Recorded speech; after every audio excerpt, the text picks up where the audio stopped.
Hola, ¿qué tal? ¿Cómo están? Espero que muy bien. Bendecidos, por supuesto, de parte de nuestro Dios. Vamos el día de hoy a empezar con una oración. Dios, te damos gracias porque nos permites nuevamente entrar a estas lecciones de método de estudio bíblico. Gracias Dios porque tú eres bueno, porque todo lo expresado en tu palabra, aunque difícil de entender o a veces de aplicar, son palabras de vida eterna, palabras de bendición. Permite Dios que primeramente un servidor pueda poner toda su mente, todo su corazón, toda su intención a la obediencia a Jesucristo y tu Espíritu Santo seas el que dé verdaderamente esta clase, el que ministre a través de cada palabra, de cada expresión, de cada lectura. Y por sobre todas las cosas, Dios, oro también por los estudiantes para que tu Espíritu Santo, allá en donde ellos se encuentren, les ayudes a abrir su entendimiento, a abrir su corazón, porque sin importar cuál difícil pueda ser lo que tú hoy tengas que decirnos, lo podamos aceptar y lo obedezcamos. Desde un principio y hasta el fin, te debemos obediencia a Dios. Y es a ti que honramos en el nombre precioso de Cristo Jesús. Amén y amén. Bueno, la verdad es que ha sido sorpresivo el empezar a ver algunas tareas. Solo puedo darte una recomendación. Digo, cada uno de los alumnos, cada uno de ustedes tendrá una anotación ahí a la tarea de forma particular y una recomendación o incluso un elogio si es que se ha encontrado así de forma correcta utilizado cada uno de los métodos que estamos viendo, que apenas con esta cuarta lección llevaremos apenas dos métodos completados, dos formas de metodología completadas. Lo que sí te puedo recomendar es trata de ser muy concreto al expresar tus ideas con respecto a lo que estás sacando. Sé que el método inductivo es un poquito más abierto y te permite más observaciones y más interpretación. Pero en el caso del método analítico, el método analítico es muy abstracto, es muy simplista. Este de alguna manera debe ser generado de forma muy concreta y de muy, y muy estructurada, ¿no? Entonces lo que te recomiendo es que no vaciles en tu idea, que generes cierta lógica como tú crees que se está presentando el método, se te está presentando ese análisis en la metodología y que de esa manera entonces lo presentes y en tus observaciones pues solo digas también lo que dice el texto, ¿no? Nuevamente, presuponer a lo que el texto dice es el mayor error de lo que y el más fácil de caer como hijos de Dios al estudiar la Biblia. Cada vez vamos añadiendo y sumando conocimiento a nuestro acervo bíblico de fe y de conocimiento de Dios, pero te puedo decir en honestidad, eso no puede interferir que tú seas frío y que tú seas completamente analista cuando se te presenta una nueva porción del texto bíblico. Imagínate si así fuésemos de alguna manera presuponiendo que ya sabía o me dijeron o entendí, pues entonces Dios ya no hablaría a nosotros las nuevas revelaciones. No obstante, también cuando hacemos un buen análisis, cuando hacemos una buena base de estructura, Dios utilizará ese buen análisis y esa buena estructura para sumar conocimiento y seguirlo manifestando en nuestras vidas. Con todo esto, que Dios te bendiga y sigamos adelante. El día de hoy tenemos una tarea pues bendita. Vamos a seguir ejercitándonos en el método analítico, regresando y recordando cuáles son las tres partes de este método y para ello utilizaremos el siguiente capítulo posterior a tu tarea. Recordarás que tu tarea fue 1 Timoteo capítulo número 2, puesto que en el primer video de este método vimos entonces el capítulo número 1. Entonces, vamos al capítulo número 3 y sin más, pues leamos la porción de la palabra del Señor. Capítulo número 3 del 1 Timoteo dice así: palabra fiel, si alguno anhela obispado, buena obra desea, pero es necesario que el obispo sea irreprensible, marido de una sola esposa, vigilante, templado, decoroso, hospedador, apto para enseñar, no dado al vino, no rencilloso, no codicioso de ganancias deshonestas, sino moderado, apacible, ajeno de avaricia, que gobierne bien su propia casa, que tenga a sus hijos en sujeción con toda honestidad. Porque el que no sabe gobernar su propia casa, ¿cómo cuidará de la iglesia de Dios? No un neófito, no sea que envaneciéndose caiga en condenación del diablo. También es necesario que tenga buen testimonio de los de afuera, para que no caiga en descrédito y en lazos del diablo.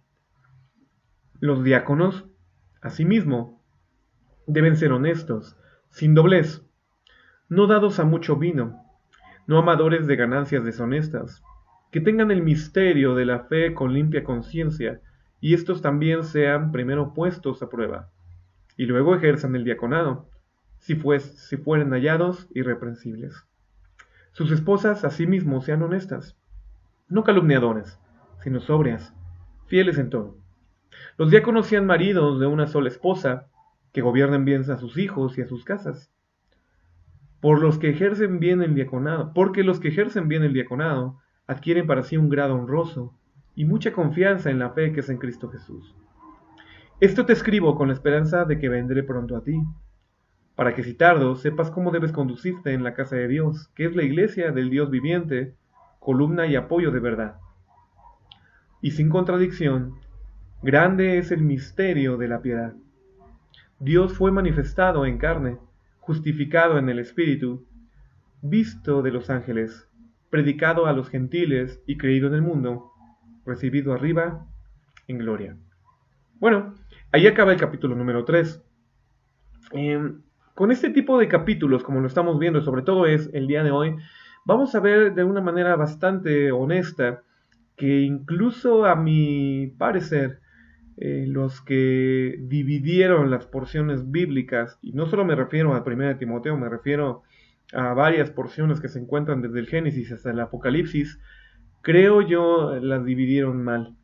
Las dividieron no con cierta coherencia y sobre todo obviando o desacreditando algunas situaciones que pues, el mismo texto por sí mismo cuando lo lees también sin la división de capítulos o de versículos, pues también trae presente. Pero bueno, esto, ahora sí que no soy escriba ni tampoco lingüista que haya traducido la Biblia, perdón, entonces en ese sentido, pues vamos a dejar honor a quien honor merece, ¿no? En ese sentido.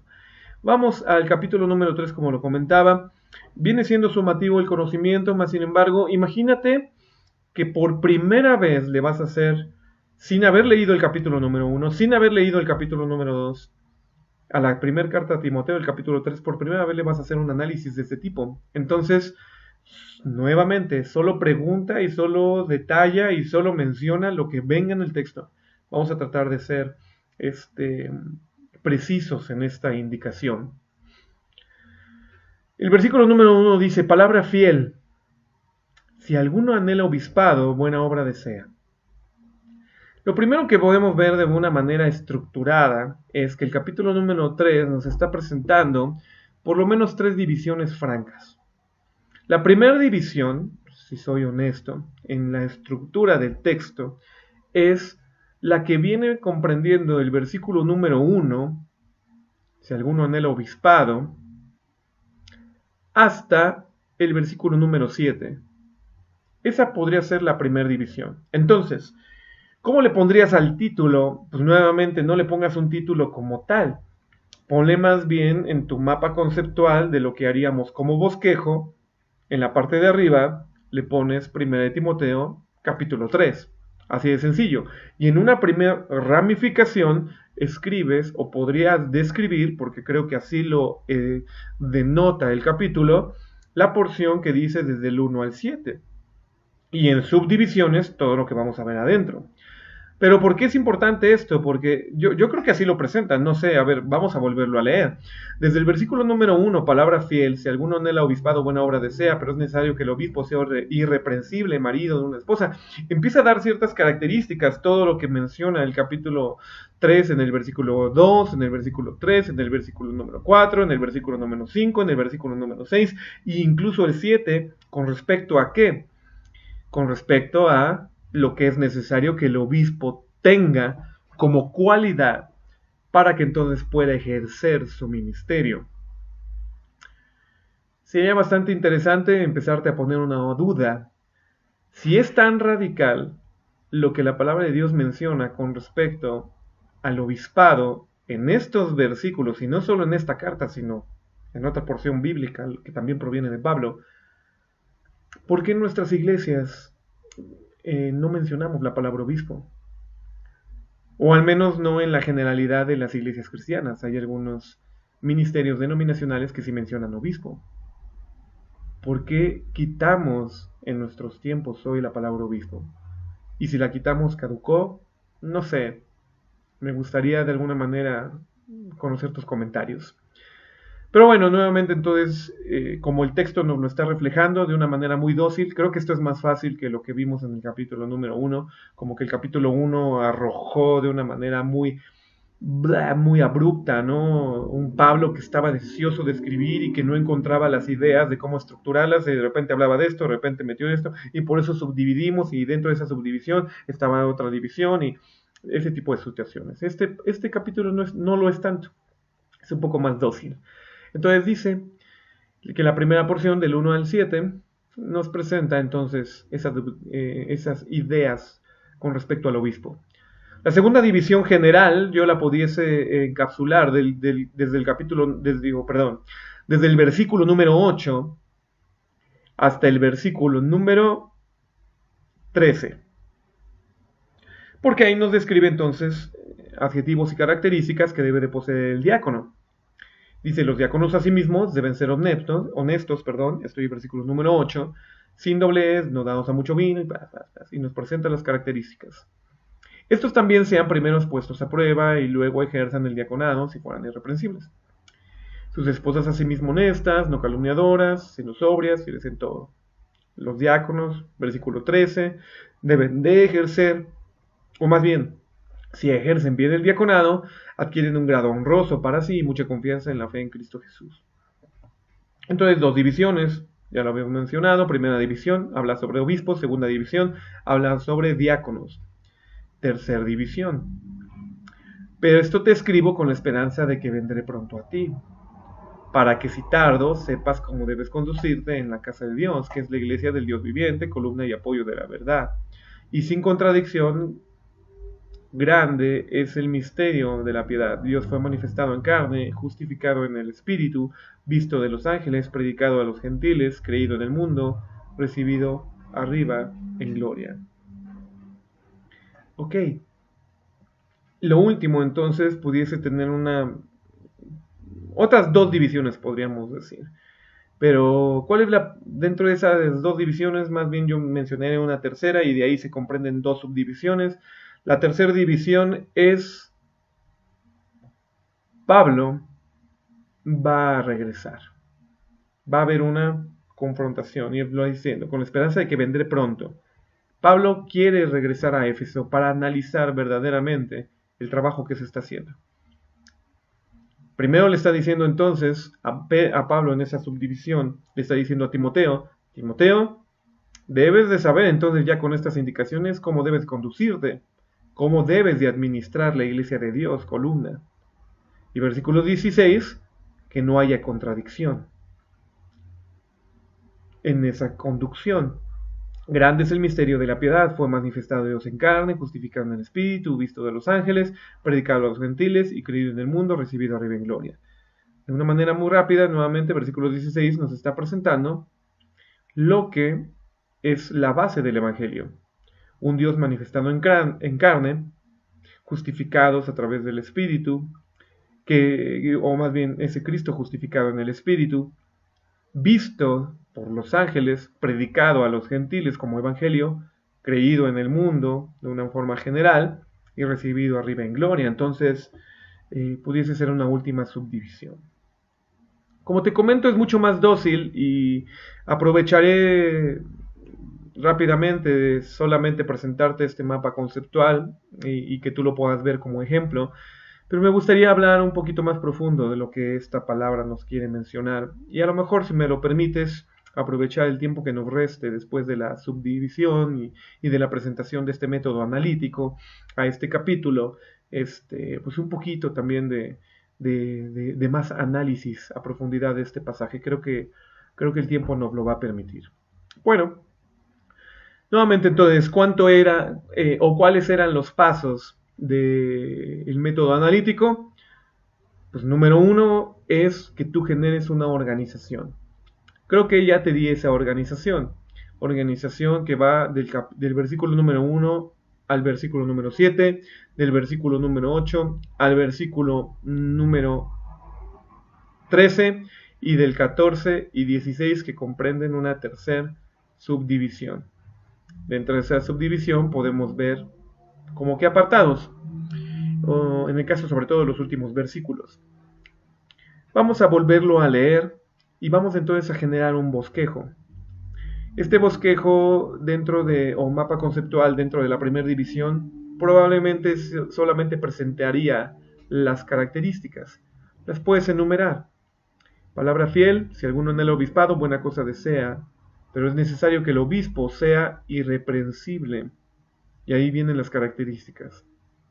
Irreprensible, marido de una sola esposa, vigilante, templado, decoroso, hospedador, apto para enseñar, no dado al vino, no rencilloso, no codicioso de ganancias deshonestas, moderado, apacible, ajeno de avaricia, que gobierne bien su casa. 16. Que tenga a sus hijos en sujeción, con toda honestidad. No neófito. 17. No sea que envaneciendo se caiga en condenación del diablo, y que tenga buen testimonio de los de afuera, para que no caiga en descrédito. 18. 18 características que si las desglosas simplemente ahí en abajito de la subdivisión de obispo, pues se podrá ver interesante y es lo que vamos a hablar. Por eso te digo, este análisis va a ser mucho más fácil, este análisis analítico, porque solo te presenta esas características. Hoy nos vamos a enfocar un poquito más allá del análisis analítico. Entonces, bueno, viene entonces ahí ya esa primera división con sus 18 características. Segunda división. Los diáconos asimismo deben ser honestos, sin doblez, no dados a mucho vino, no amadores de ganancias deshonestas, que tengan el misterio de la fe con limpia conciencia, deben ser puestos a prueba, y si son hallados irreprensibles, entonces que lo hagan, pero ahí está entonces una misma característica. Sus esposas a sí mismo, y esta es característica también de sus esposas, honestas, y la sumo como si fuera parte, ya llevamos 7, honestas, no calumniadoras, sobrias, fieles en todos, 10 características. Los diáconos, maridos de una sola esposa, que gobiernen bien a sus hijos, porque los que ejercen el diaconado ganan un grado honroso y entonces mucha confianza en lo que es. Nos quedamos entonces en 12 características de forma radical, ¿no? Que pudiésemos entresacar para los diáconos, que comprenden también a sus esposas de una manera directa. Lo que vamos a analizar tiene mucho que ver posterior a lo que el texto sí nos está diciendo, pero que es un poquito más cultural. Lo vamos a ver analizado así también. Y por otro lado, con respecto a las diferencias que pudiese haber entre obispo y las diferencias que pudiese haber entre los diáconos. Algunos presupondrían, si te diste cuenta, bueno, terminamos, ¿no? Bueno, me voy a ir lento y seguro, ¿no? En el versículo número 7 terminan las características de los obispos y entonces ya generamos todo ese primer apartado. Segundo apartado que termina en el versículo número 13 y tenemos esas 12 características, si bien conté, entonces que genera el segundo apartado. Y el tercer apartado entonces que Pablo está anunciando un posible regreso a Éfeso y que va a analizar, ¿no? Cómo debe de conducirse Timoteo y lo que ha sucedido ahí en Éfeso. Y por ende, entonces menciona el Evangelio. Esa pudiese ser como que la connotación final de este capítulo, ¿no? En un tercer apartado, que entonces mencionaría en una subdivisión, Pablo regresará, cómo debe conducirse Timoteo, y descripciones nuevamente de la base sólida de lo que es el, el, el, este, el Evangelio, el ABC de lo que está encargándole o le ha encargado ya desde el capítulo número 1 a Timoteo. Ok, en esta descripción lo que puedo comentarte es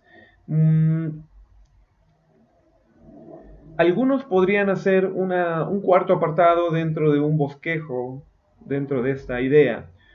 Hasta aquí, lo que llevamos rápidamente de clase es así como se describiría fácilmente este capítulo en cuestión de bosquejo. Algunos podrían presuponer un cuarto si quisieran generar dentro de su bosquejo la yuxtaposición, por así decirlo, o la contraposición entre ser obispo y ser diácono. ¿Y por qué digo contraposición? Porque hay características notablemente diferentes entre los dos. Y ahorita los vamos a analizar. Pero yo no lo creo así porque Pablo escribe, tal cual lo escribe, no los está echando a pelear.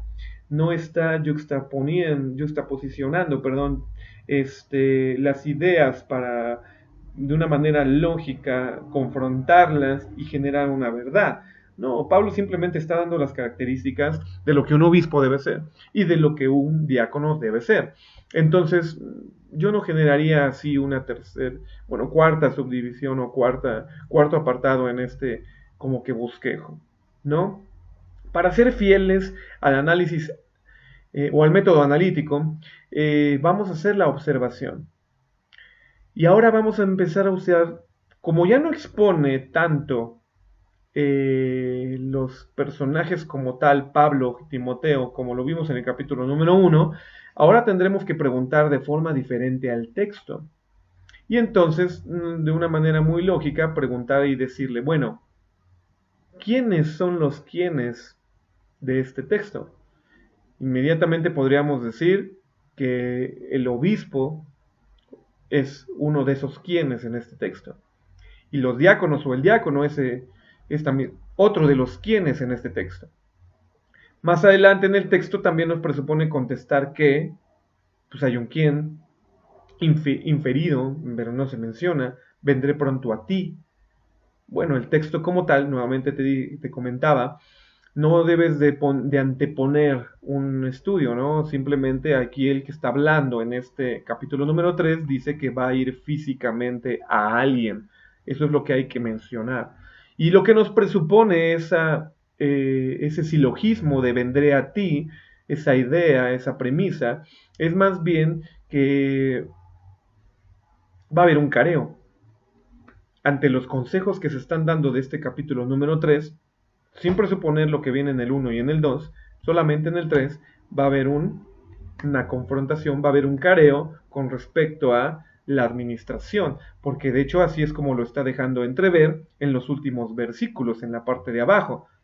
Te escribo con la esperanza de que vendré pronto a ti y que debes de saber cómo conducirte, es decir, debes de saber qué hacer. Nuevamente presupone la idea de estos últimos versículos en la parte baja, en la parte final del capítulo número 3, que entonces hay una idea entre un amo contra un siervo, entre un comandante contra un ejecutor, ¿no? Un soldado, entre un jefe y obviamente la persona que va a cumplir la instrucción. Entonces, esa es una idea bastante curiosa. Perdóname, es una idea bastante curiosa e interesante porque Pablo así se presenta a Timoteo, tanto en el capítulo número 1 como en este capítulo número 3. Bueno, es bien interesante que en esta observación no está mencionando a Pablo como tal, no dice Pablo, yo Pablo, tampoco dice tú Timoteo. Entonces viene con una cierta lógica. Pero nuevamente, entonces, si solamente le preguntaras al texto quién es, entonces presupondría que hay una persona que es la que está escribiendo, la cual le está refiriendo que tiene un grado mayor o que hay una intención de analizar su trabajo o de juzgar su trabajo de la persona a la cual está escribiendo, ¿no? Entonces, en esa presuposición de lo que le estamos preguntando al texto, porque nuevamente no dicen que ni es Pablo, que ni es Timoteo, pero bueno, es más que lógico por lo que ya sabemos, entonces es que empezamos a preguntar, ¿para qué? Aquí para qué entonces tendría que llevar una idea implícita de que lo que está buscando el que está escribiendo es que verdaderamente, de forma detallada, el que ha de ejecutar las órdenes sepa qué hacer. Entonces, ¿para qué está escribiendo o para qué da esas instrucciones? Para que verdaderamente haya una buena ejecución de las órdenes. Otra intención que podríamos decir en el para qué, en este capítulo número 3, es para que la iglesia del Dios viviente sea bien administrada o se sepa cómo se debe conducir en la casa de Dios. Ese es el famoso para qué también que puede ser contestado. Y no lo respondería, el versículo número 15. Ahí está el para qué, incluso hasta lo dice. Para que si tardo, sepas esto y esto. Entonces, las preguntas, ¿no? Y se están contestando de una manera también lógica por lo que el texto sí dice. ¿Por qué? Nuevamente, probablemente las instrucciones nos están dando un porqué de que hay una mala administración en la iglesia de Dios en ese lugar de Éfeso. Bueno, ya estoy diciendo Éfeso y todo. Bueno, está habiendo una mala administración de la casa de Dios. Eso sí, lo podremos poner por las palabras de lo que dice el texto. No necesariamente dice que está habiendo una mala administración, sino que o no está habiendo entendimiento de lo que se está buscando como propósito final de la casa de Dios, o está habiendo una omisión a la instrucción y entonces se tiene que volver a decir lo que se tiene que hacer. Por ende, no se está haciendo bien. ¿Cómo? El cómo está escrito, pues nuevamente tiene que ver en una prosa, tiene que ver con un léxico muy natural, del lenguaje cotidiano, ¿no? No está viendo gran simbolismo, no está viendo gran situación, es más, no es simbólico lo que Pablo le está diciendo tanto al obispo como al diácono con respecto al vino, con respecto a las esposas, es instrucción tácita en lenguaje del vulgo natural, ¿no? Entre ellos dos, entonces, no es no es el gran misterio escondido, ¿no? En ese sentido. Entonces el cómo más bien nos llevaría a pensar el que ya para leer este capítulo número 3 y por cómo están las expresiones, pues de alguna manera es de forma imperativa. Pablo está ordenando y está diciendo verdaderamente cómo debe de suceder las cosas tanto para el obispo como para el diácono. Y también está haciendo de una manera alertante. ¿Por qué digo alertante? Porque le está diciendo, voy a volver a ir, voy a ir, y si tardo, de todas maneras debes de saber cómo conducirse. Es decir, está alertando a Timoteo de que sí va a haber un análisis. A lo mejor se va a tardar en ir, pero él va a ir. Y el que esté escribiendo y está dando estas instrucciones vigilarán si verdaderamente se cumplieron o no. Es lo que nos está dejando entender. ¿Dónde? Pues no nos dice exactamente dónde. Podríamos mencionar ese dónde por los versículos, por lo que nos dice el versículo 15, en que es la casa de Dios, la iglesia del Dios viviente, columna y apoyo de la verdad. Sería lo único que por textos sí pudiésemos comentar.